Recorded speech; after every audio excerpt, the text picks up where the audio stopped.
Welcome back to the Glac Studios oil painting tutorial. I'm Gomathi Siva Sankaran. We are working on understanding some basics about oil on canvas paintings before we are preparing ourselves into, going into so many different paintings that we are going to do in this series of artwork. Yeah. So the last classes were about understanding what the canvas is, how to get the canvas ready, and also we went a little more detail into the materials that I am using. And I am again repeating myself that the methods that I show you are the methods that I have also learned through period of time and seeing that okay, this one doesn't work for me and this works for me better and so on. And the materials that I use are also gauging by my experience and seeing what's happening to the canvas.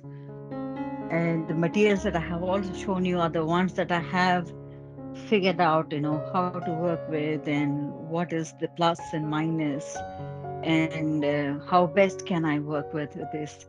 So it's just through experience, and it doesn't mean that this is the end of it. I would say take these instructions as a starting point if you are someone who is exploring a little more and wants to figure out, invest in as less as possible, um, except for the thing that I said about professional colors. It's available in I think 12 ml tubes also are available. But the more you go into professional colors, you will not be surprised that you're having to buy, um, 37 ml that I showed you in the last session. So um, just maybe buy only the bare necessity colors first to test, and then if you like the brand, you can buy more of it. One thing I have understood is that doesn't matter which brand you use, the you need to check whether the chemical is really good for you or not. If you have it good ventilated and so on, it could be helpful. And try to avoid stronger mediums if you cannot stand the smell of it or so. And yeah, and then you experiment bit by bit. Yeah, so that's what I wanted to talk about a little bit before we get on to the work today. So today's work, we are actually going to start doing the first layer. So I'm going to move this camera to the front. All right.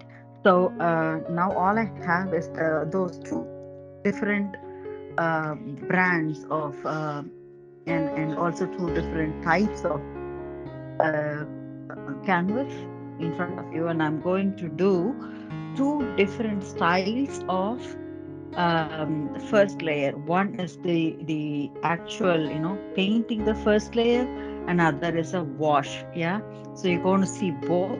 uh, if you're curious to start right away, I would suggest that you want to watch the end till the end of this session and then take a decision. Oh, I would like to go for this because I have this kind of uh, material and so on. Yeah, so I'm going to do a base of yellow ochre for both the cases. Yeah, but before I get started, I want to show you. Last class we talked a little bit about soft synthetic brushing, and I was telling you about hog hair brushes. I have one example of a hog hair brush here. Mm. So this is a hog hair brush, and the bristle is really rough. You need a large hog hair brush to go and poke into the cloth for the first. I want to also show you. I will do this. I will show you that there's actually no difference between a good old rough brush and a hog hair brush. So I'm going to do this with both these brushes, and I will also show you because we did talk about the soft synthetic brushes. If you say, okay, I don't have any hog hair brush, I don't have any old brush, I have just bought fresh brushes and it's super soft like these, can I still use them for the first layer? Yeah, I'm going to answer that question by doing it in front of you to show you what exactly happens and how do you make sure of that. So we are going to make that difference here. The palette we talked about, so it's the same palette. I've not cleaned up, taken the fresh palette because I'm just going to use the remaining space here to put yellow ochre color and get started with the work. Yes. So yes, here you go. I have yellow ochre. Okay, so I've taken yellow ochre, and if you want to see how much I did take, it's just this much. Yeah, and I'm going to use the oil, and I have some oil left over in my old uh, lid. But if I were to pour, then I will be pouring away from my cold pressed linseed oil bottle, raw linseed oil. I do not use any stronger. This is with the help of a rough brush. And I would also go ahead vertically, crisscross, and make sure that the space, the cloth, the cloth is woven, isn't it? So it's like this. The knitted cloth is like this. I want to make sure that every single pore in that uh, cloth has got the color. Yeah, you could take a little bit of oil, push the color around, and do this. So I did this with a soft brush, synthetic brush, once upon a time, but it has gone really bad and rough because of really many, many years of usage. So versus, let's see this. This is a small brush. I do not have many of those brushes anymore, but I could almost scratch. You could hear that scratching sound and create almost the same effect. Hmm? This works. That was one. And what if I chose to use a super soft synthetic brush that I just opened a packet from? Hmm. We did, isn't it? That's right here. This is just so brand new, and I've never used this before. So I'm just dipping that in,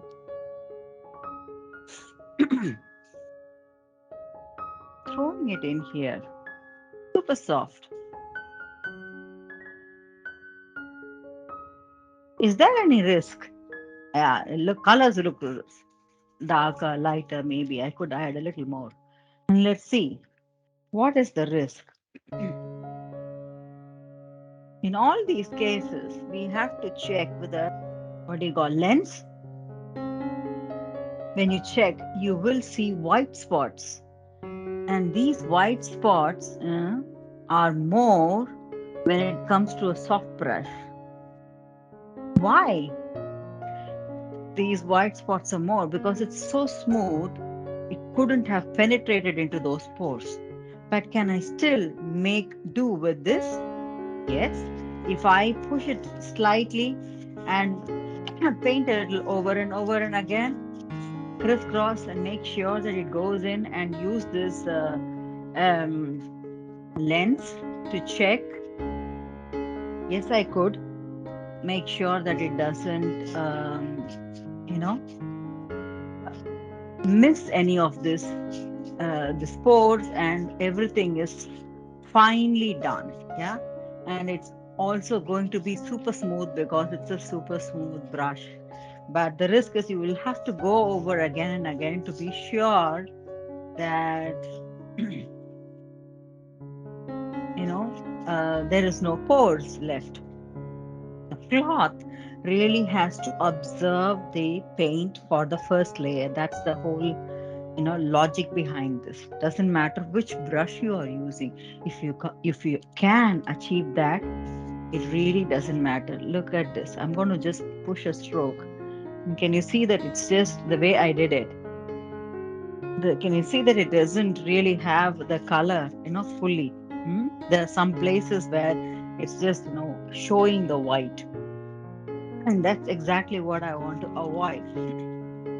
In the first layer, I want it to be really smooth and going into every single pore in the cloth. mm, And I do this wash.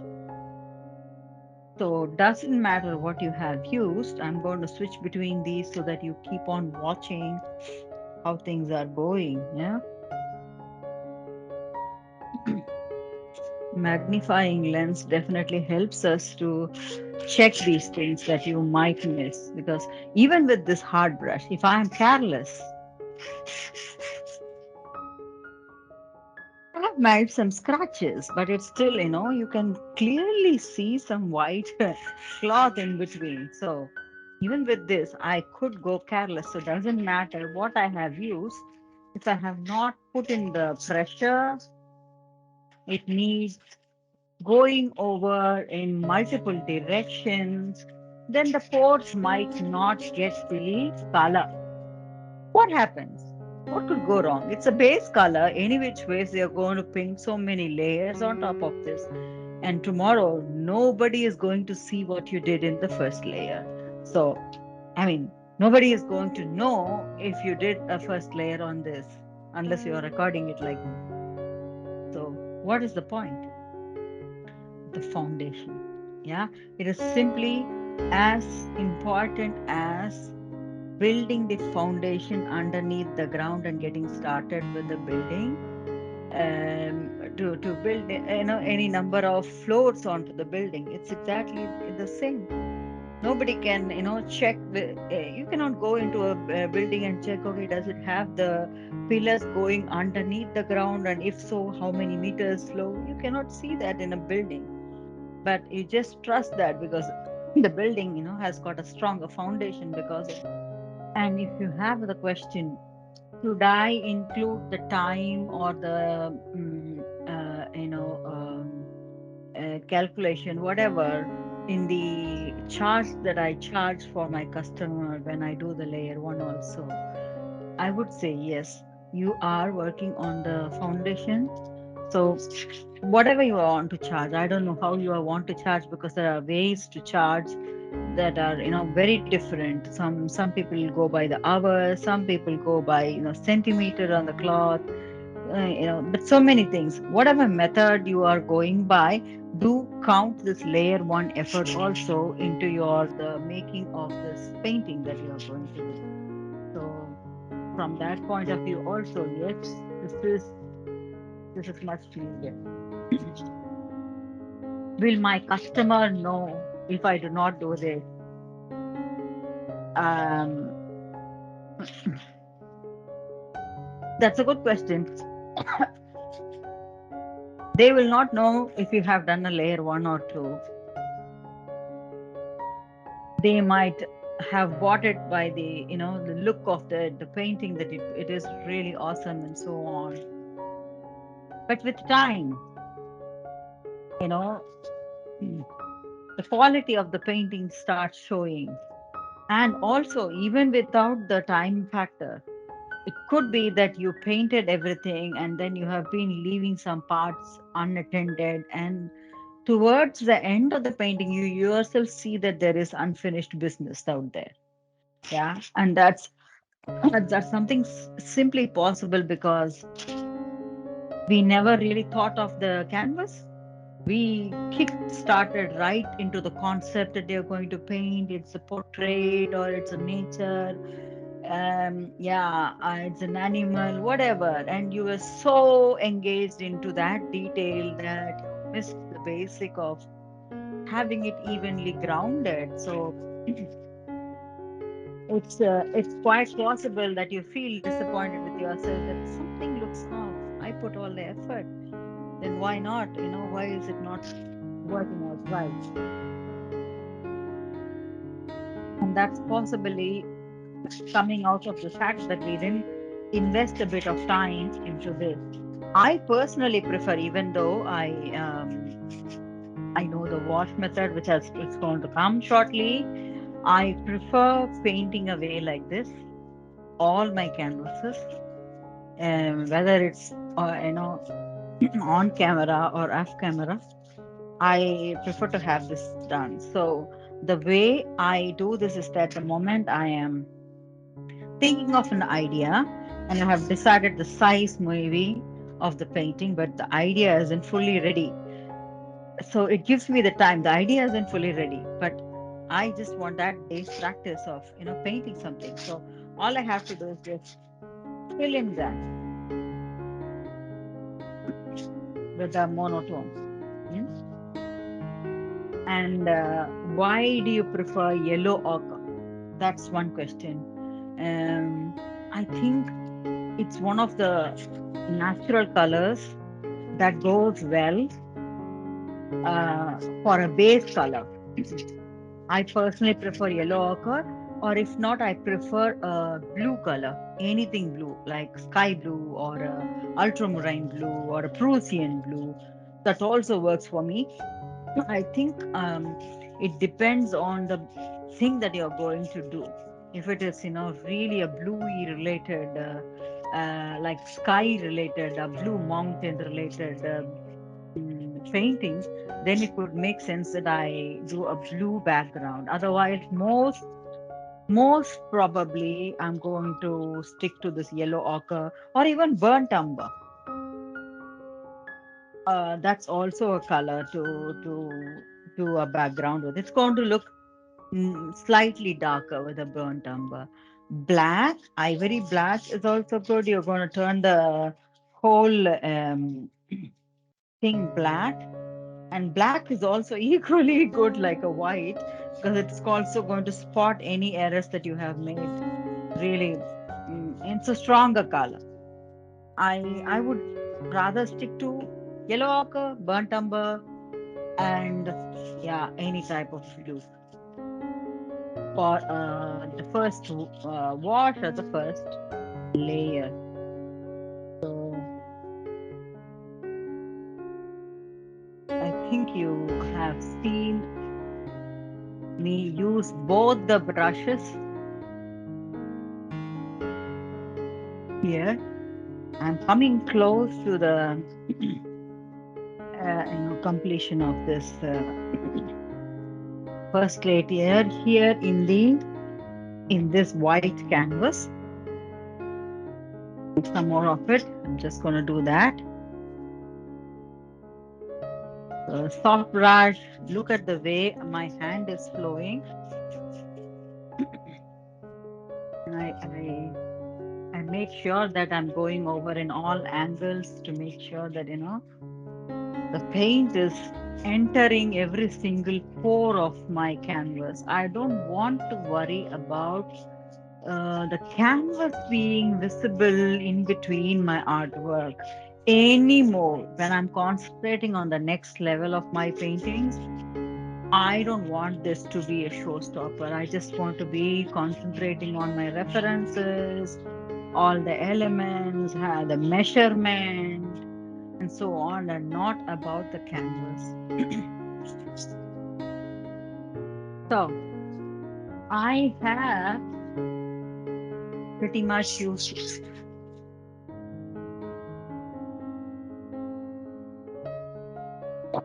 all type of brushes and gone about with this.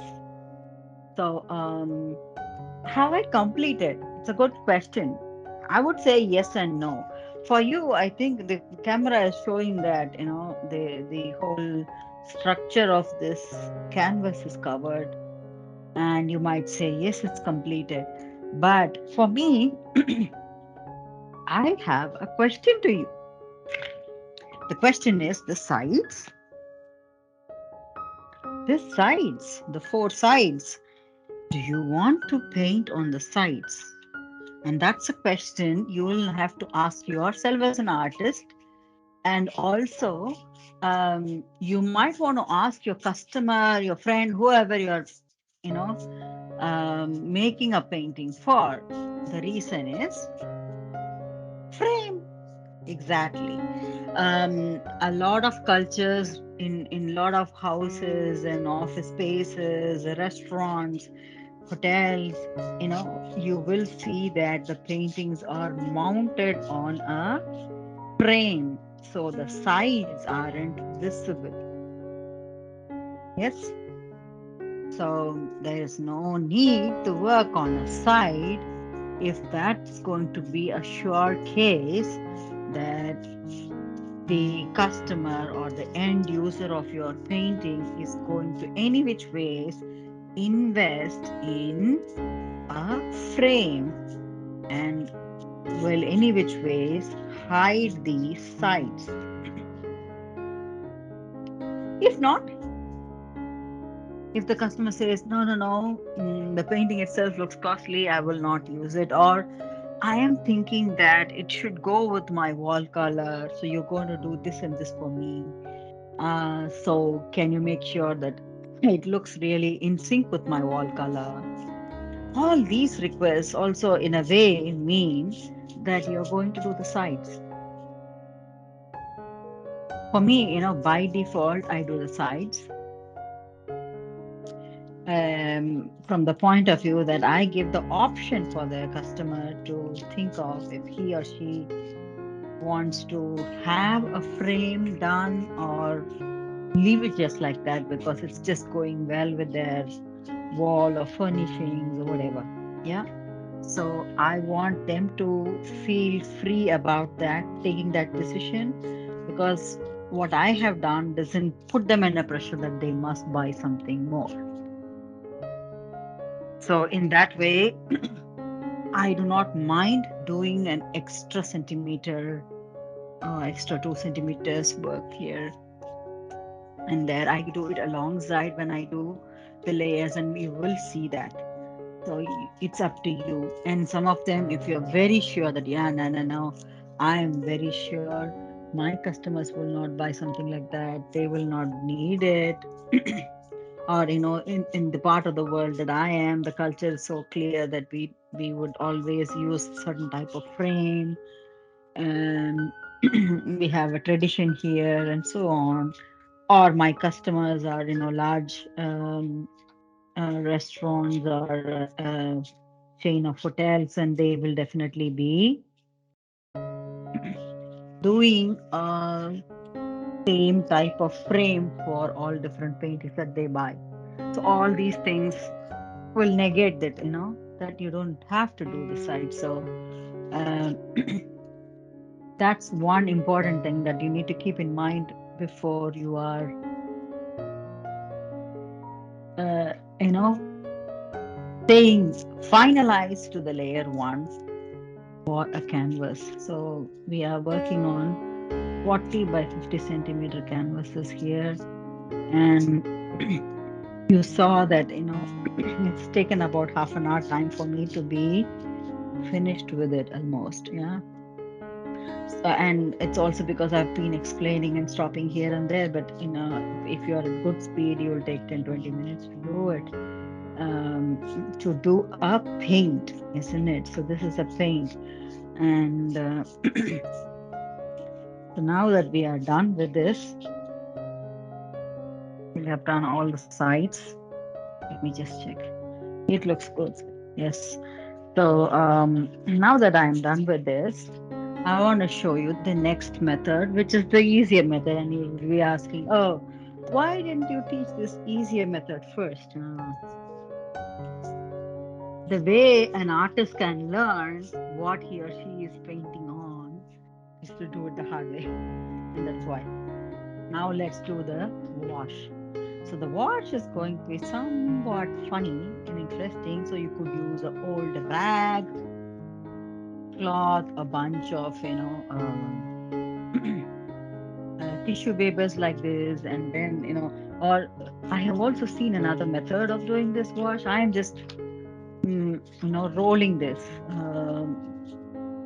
piece of tissue paper on the color and taking a little more of oil.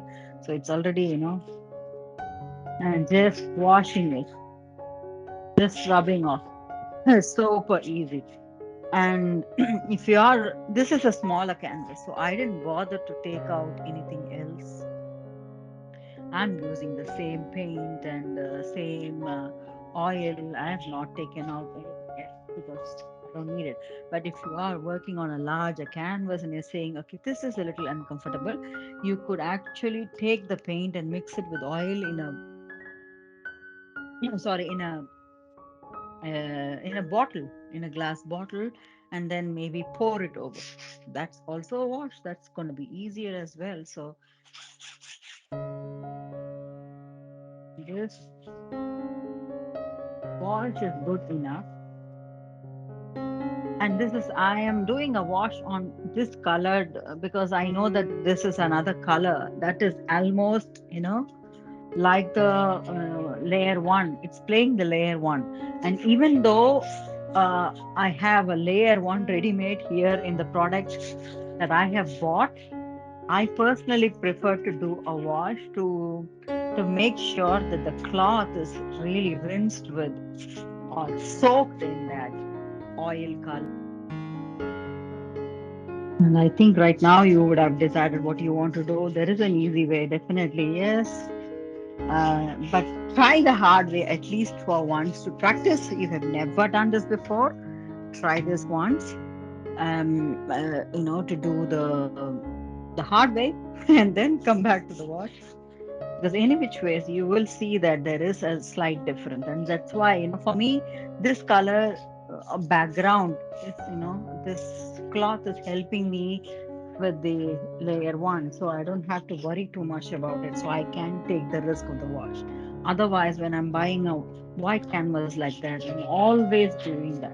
Never compromise on layer one, the foundation layer, to make sure that the whole canvas is ready. Fantastic. Yes. Let's meet up in the next session to go over a little more of some basics of understanding, mm, how to wash brushes maybe, and also understanding references, and yeah, preparing ourselves to become professional artists. See you in the next class.